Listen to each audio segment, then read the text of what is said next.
Viewers and subscribers, welcome back to Real One N's YouTube channel, peeps. So now my people, today I'm going to share a special video, or I should I say a special voice note. And we have a police officer that is exposing the justice system in Jamaica, the courthouse. You understand? And I want to not listen to these people and leave no comment, because this is very important. This is a lot of information I know that I want to hear. Anyway, if you're new to your channel, do remember to like, share, comment, and subscribe. This is Xavier. Today is Sunday, June 19th, and I'm about to reveal information which is of such extreme national significance that I might not live to see my birthday in less than 3 weeks' time. I'm going to show the deep interconnection between the most bloodthirsty criminals in Jamaica and a clique of persons within the Jamaican judiciary, and show how both have been working together so efficiently to keep criminals on the street. First of all, what I'm referring to in this specific case is the trial that has been going on with the 31 defendants in the Supreme Court. Now, since the release of about 5 of those defendants a few days ago, people are saying that the police has not done their job and have not presented enough evidence to convince a legal tribunal to convict these men. But that is not true. That is not true. The police took 2.5 years of painstaking investigation. They tapped phones. They recorded many conversations, hundreds of hours of conversation. They got confirmation of these recordings by the data providers, which show they had not been tampered with. Cell towers placed many defendants at the crime scenes. The police retrieved weapons that contained the fingerprints of several gunmen. There were photographs of the defendants, and their data, face, their vital information were taken, including fingerprints. There were even ball-by-ball commentary on how each defendant, each event went down when they were committing their acts. And several people were placed at these locations at the time. What was on display also, there was the full chain of command within the gang. The whole command structure of the gang was presented. Everything within the structure was presented to see the whole hierarchy from the foot soldier to the top lieutenant and the overall leader. That was shown. You know, they could even show the chain of command of the weapons that they retrieved to see who had it and who had it next and who. They went to all that length. Yes? But last but not least, former gang members, no less 3 former gang members, including 2 who were in the top hierarchy of the gang, were working with the police in real time, gathering data for 2.5 years. And all this information were gathered and totally recorded and kept and tabulated and put in specific chronological order and everything. And everything was presented before the courts. So, what went wrong? The police, let me say this plain, the police are not able to speak on it because as professionals and because of the job they do, they will not be able to come out and speak on it. So I am going to speak for the Jamaica Constabulary. The Jamaica Constabulary did their job. In fact, they didn't just do their job.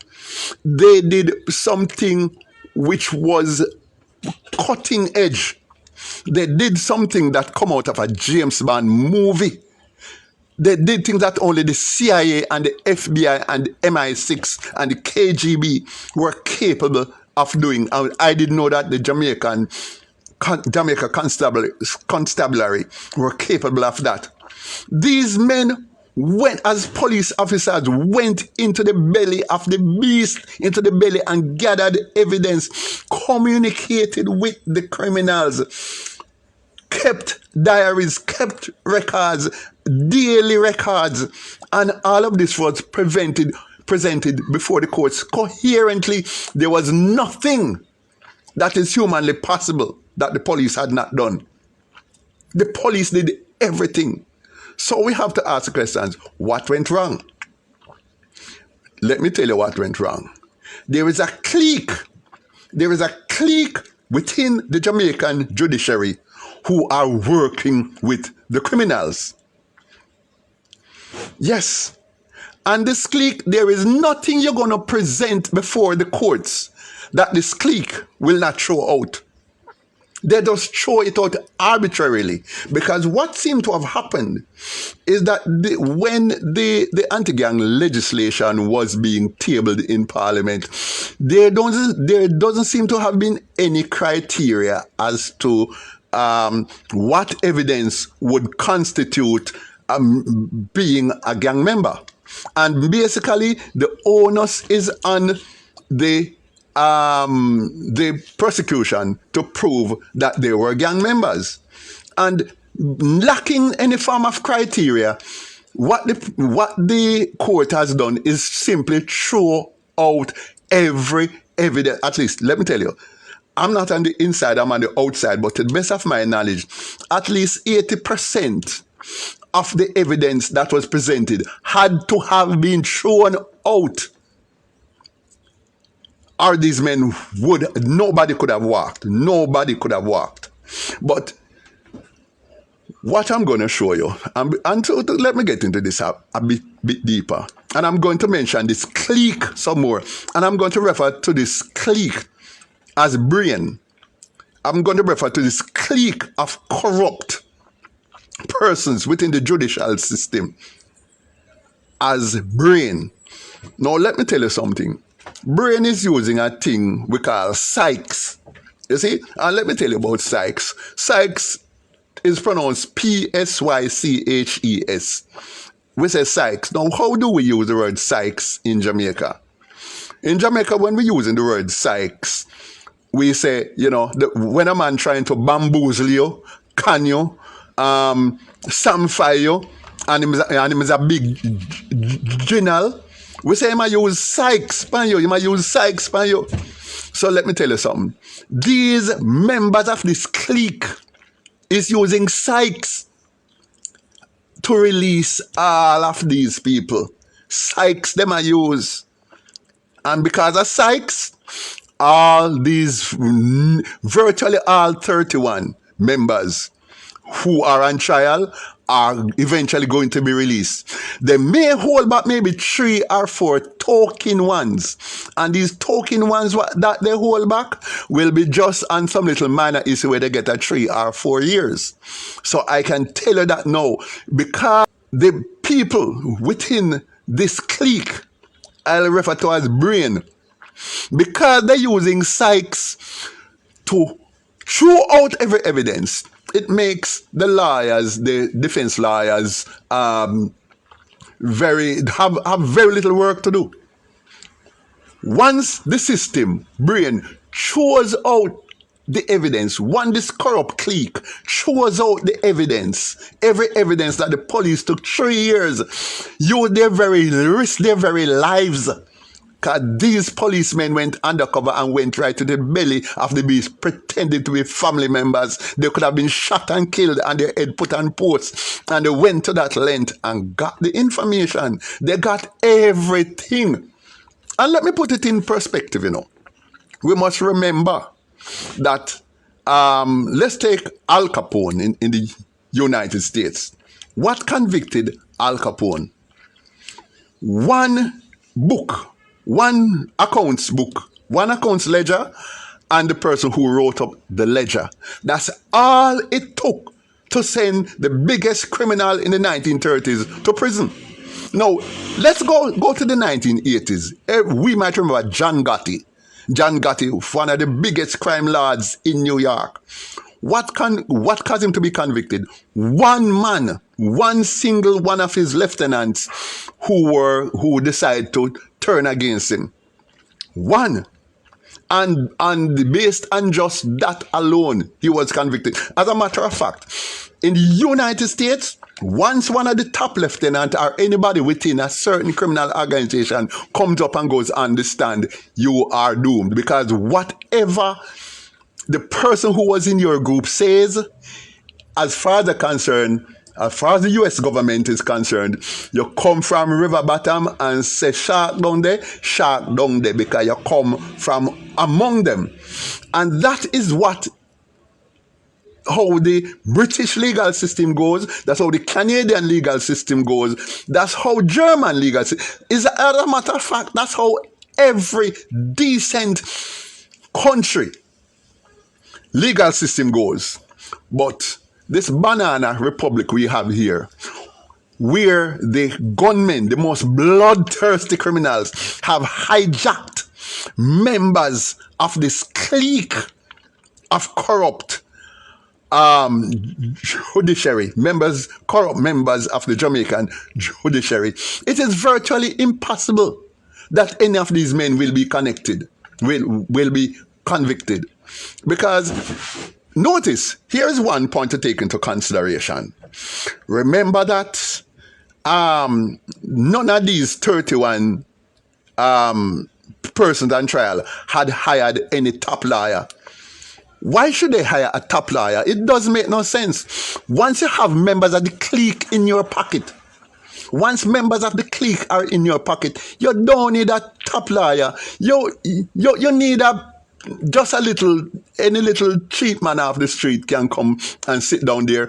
And once the judge, once members of the clique throws out the painstakingly gathered evidence, once that evidence is thrown out, all the lawyer has to do is stand up and say, I'm making a no-case submission, you haven't got any evidence, so you've got to release the accused. And that's all is going to happen because members of this clique are using psychs to hoodwink the prosecution, to stultify the prosecution's case and throw out every evidence, causing no case submissions to be made for every single convict, or sorry, for every single accused.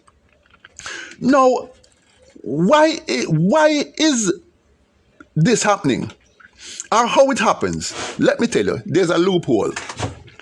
There's a loophole. You see, when the legislation was being made, there was no way anybody thought of what are the criteria will be used to judge whether a man is a member of a gang.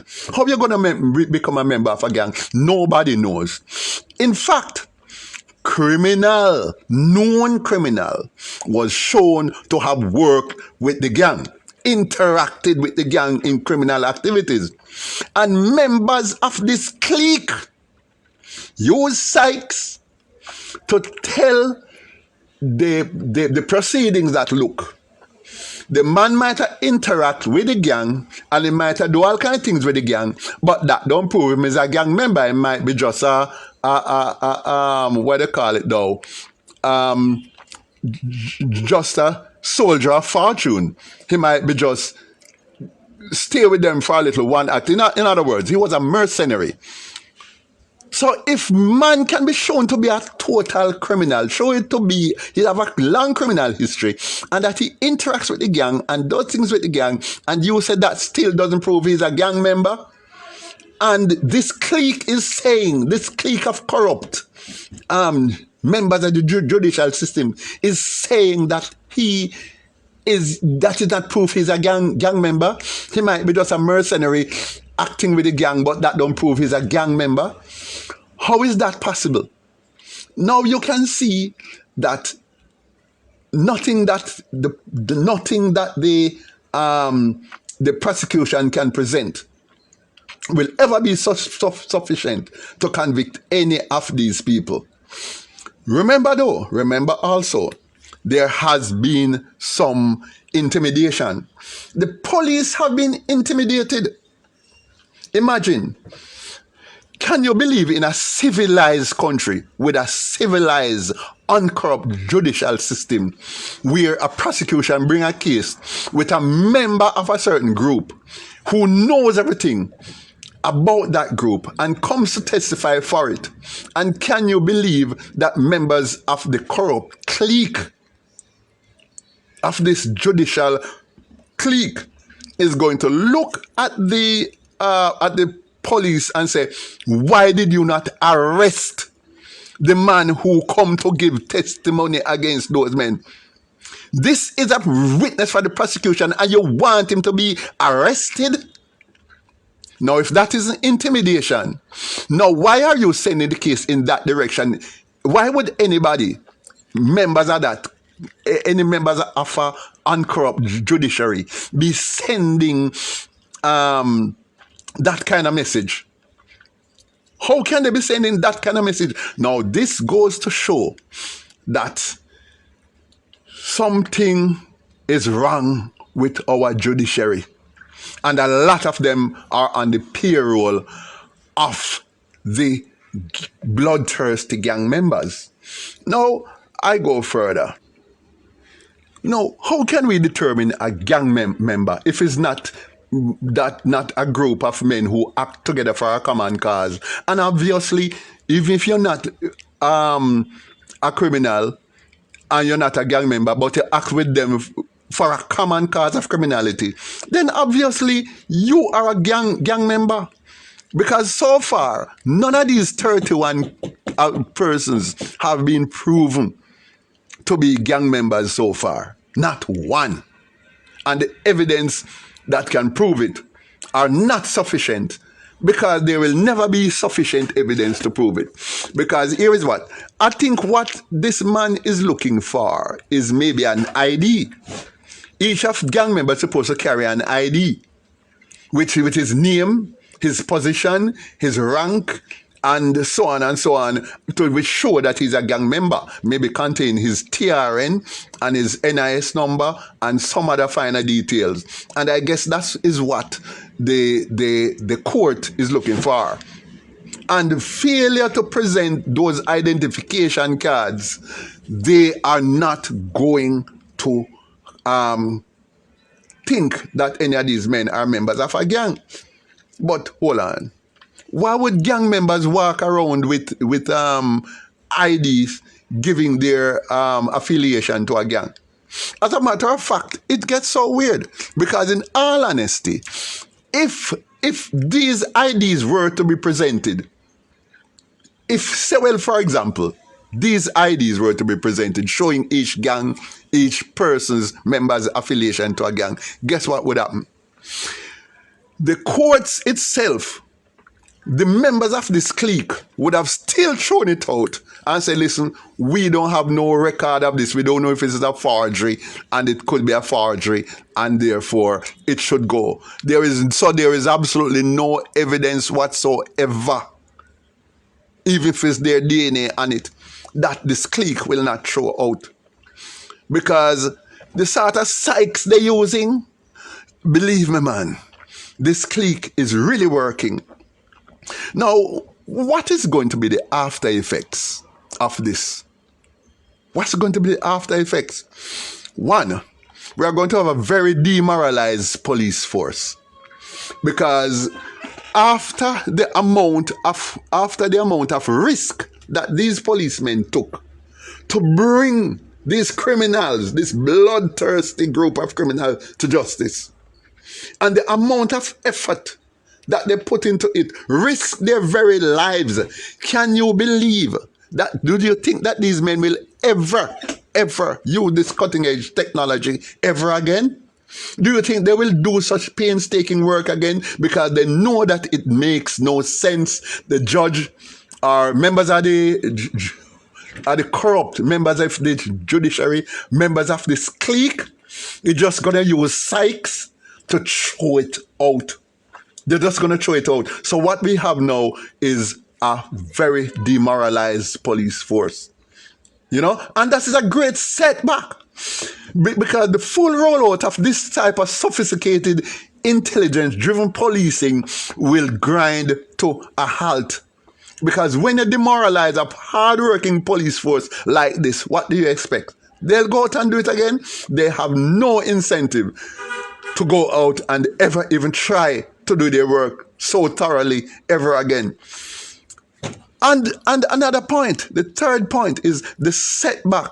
The third setback is which members of a gang, which members of any gang will ever come forward again and ever come out and work with the police?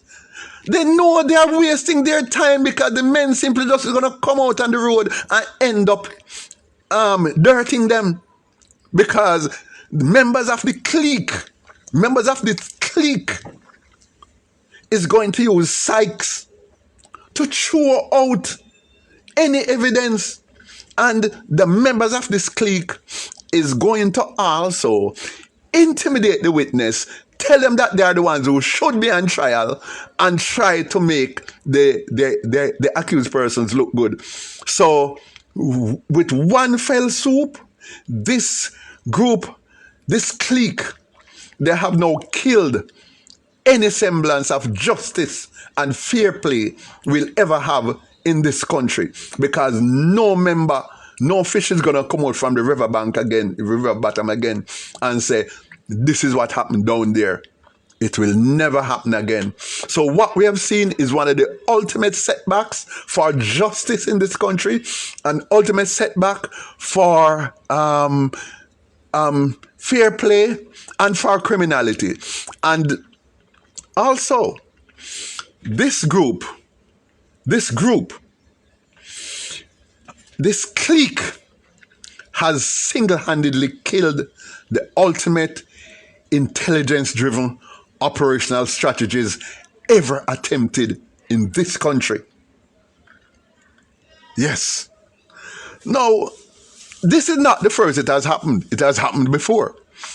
Yeah, and I'm going to tell you of a case. It happened in Western Jamaica with the Kings Valley gang from Westmoreland. 5 of these men, I think it was 6 of them, were taken into custody, and a member of the gang came up and testified that he's a gang member, and he went on robberies and all kind of thing with them, shootings and everything. And this gang member, he was put out to grass. The men were released because all the evidence that this former Kings Valley gang member put out against the gang was thrown out. And the men walked. They were arrested in 2018, 6 members, and they didn't come to trial until 2020. So they were in prison for 2 years. In prison for 2 years, being fed and being looked after by the state with taxpayers' money. Then this man risked his life, wanted to leave the gang, risk his life, come up. All of his testimony was thrown out by members of this clique of using Sykes, specifically using Sykes in this case to throw out all these men. And hold on now, Copeland Sankey, who was a member of these 6, he was shot. He was released and claimed how him innocent. His details was in the Gleaner, and he's saying how he was just a normal pig farmer and he lost his livelihood. And then what happened? He went and kicked off a man door just a week ago and didn't find the man, and driving back through, he was shot up and was killed and taken to Cornwall Regional Hospital, and several bullets and guns was found in his car. This innocent man that the clique released. But I will go further. There is a man among the same Kings Valley gang who released certain information, I don't know if it is a fact, but based on what I've simply seen so far, it is very likely there is a man within the gang who was a gang leader, right? And what the gang leader said is that it's 500,000 per release. So once you are going on trial for being member of a gang, once you have $500,000, you are not going to prison. Everything that is put up before the clique is going to be thrown out. So that is the reason why you see none of these gang members get a good lawyer. They know they don't need a good lawyer, because if you don't have if all the evidence is going to be thrown out by the clique using Sykes, why get a lawyer? You don't need a good lawyer. You don't only want a lawyer to do one thing: stand up and say, since you haven't got the evidence, I'm making a no-case submission. And once they make that no-case submission, you walk. You walk. You don't need a top lawyer for that. Just have your $500,000 ready. You understand me? So that is what is going on. And them can come kill me for saying this, but let me tell you something. A shaking up need to be done. I think that Seat Talk and Mocha need to start investigating members of these clique. One of them who are use Sykes to let these men out to continue killing people. Sykes should no longer be the reason why these gunmen are released to continue to wreak havoc. Because if we don't get to these people, members of this corrupt clique within the judiciary, this country is doomed. Because no bloodthirsty criminal will ever get convicted in our courts. And if he does get convicted, he's only get 2 or 3 years for whatever as a token, while several get to go free. So please, finally, I'm saying this: stop blaming the police. It's not the police fault. Not even the Father in heaven could come down and do anything better than what these hardworking policemen has done, and big them up. Another thing, I need to say this too. Members, I have no reason to think that members of the defense team, the legal defense team, are involved in this. I think it's straight. I think these gangs are more than likely dealing straight or through a go-between with members of the clique who is using Sykes. You understand me? So let me make that clear. I also do not think, and let me say this also, members of the prosecution are the dear sweet Paula Llewellyn. I don't think she has anything to do with this. That's a very decent woman, and I'll stand by that lady. I have every reason to think that she's one of the most decent human beings on the face of this earth. So I don't think any member of the prosecution is involved in this. It's just that the prosecution and the police, they cannot come out and speak for themselves because of the sort of parameters which guides their jobs. They can't come out and say it. So it is up to we, the public, to see what's going on, voice it, and hopefully somebody in high places can, in government, can put a stop to this or change the legislation to ensure that, like in civilized country, once you associate with a gang, you're a gang member. That's it. We only want you to talk up to them and sit on pancana with them. As far as I'm concerned, I mean, anything above that, as far as I'm concerned, you should be regarded as a gang member. The bar should be so low. You can't set a high bar and an impossible bar like what is set now. Okay? So I don't know if I will live beyond to even see my birthday, as I said, but I look forward to it if it happens. But in this case, somebody have to stand up. And I am Xavier, and I'm taking one for the team. So if they come for me, just look me in the face and just take me out. Because Martin Luther King once said, a man who has not found anything worth dying for isn't fit to live. And I have found something worth dying for. My country.